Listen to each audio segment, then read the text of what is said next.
Function with Sri Chinmoy. You'd go along and it could be absolutely anything. When I first joined the centre, I imagined he would just sit and meditate in silence and we would do the same. But early functions I went to, there would be silent meditation, there would be Sri Chinmoy singing or teaching us songs, but sometimes there would be other things too. He would be telling stories would have a spiritual lesson in them. Sometimes it was quite hard to grasp. You'd have to meditate on it later and try and fathom the meaning. Or sometimes he would play basketball or do sprint training. Or one time, in the middle of a function, he got up and started walking backwards as fast as he could and doing repetitions of backwards walking.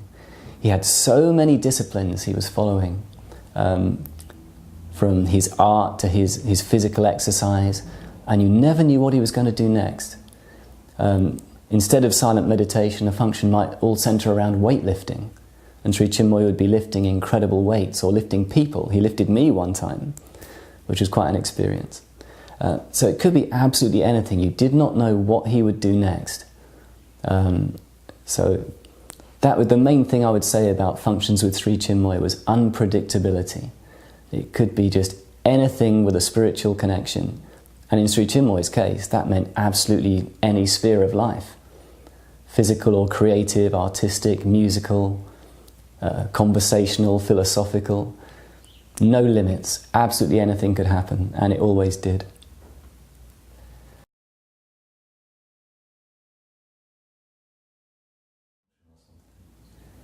It was very powerful. In the early days, I sometimes found it too powerful.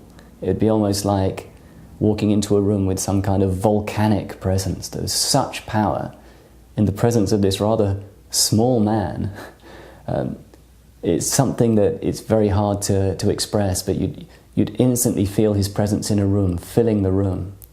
And I overcame my slight nervousness about that over the years. It took some time, and I was able to really, I think, benefit from it. That power is what you need when you want to blow away the thoughts and distractions of the mind and enter into a deeper meditation. It needs a power greater than your own mind, a power greater than your surroundings, all the distractions. And these things are quite potent, so any source of intense power to help you overcome them is invaluable.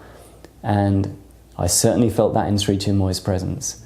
In a small room, if we were at a concert with him, or in a vast open space when he was meditating, however big the space was, his energy, or his aura you might say, seemed to fill it.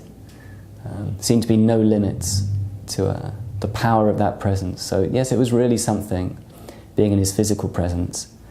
And when he left the physical in 2007, I wondered, would it be the same following his path once he was no longer physically there? And strangely, it's been more intense since. That presence, although he's not physically there, it's very tangible through the transcendental picture, through meditating at Aspiration Ground, where he used to meditate pretty much every day. And just when groups of his students come together and meditate, it's still there. So although he may have left us physically, he's left something with us, like a gift, if you like. And it's there in the Sri Chinmoy centres, it's there in the Aspiration Ground, it's there in our temple in Germany and all our centres around the world. And very, very tangible still, I'm pleased to say.